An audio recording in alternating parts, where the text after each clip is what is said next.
Okay, so there's two types of nuclear reactions. There's fission and fusion. Fusion is when we have two nuclei and we are fusing them together. So fusing means joining together. Fission is the opposite. That's where we have one and we split it into two. So fission is what we can do here on Earth. It releases a lot of energy. So this is what we use in a nuclear reactor, or when an atomic bomb explodes, that's what happens.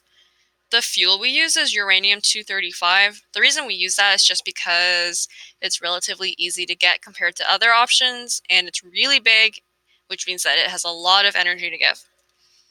With fusion, we can't really force that to happen. It has to be really hot. So this is happening in the sun. When y'all hear that our sun is burning hydrogen, what actually happens is that there's hydrogen right now, and it's being fused to create helium. Our sun is going to be fusing hydrogen into helium until it's out of hydrogen, and now it just has a bunch of helium. At that point, the helium is going to start to fuse, and it turns into carbon. And so the sun is just going to keep fusing things together, turning into bigger and bigger elements until it hits iron. And after iron, it's too difficult to turn the iron into the next element. And so that's when our sun is going to die. So here's just a visual of fission and fusion. With fission, we start with one, we split into two.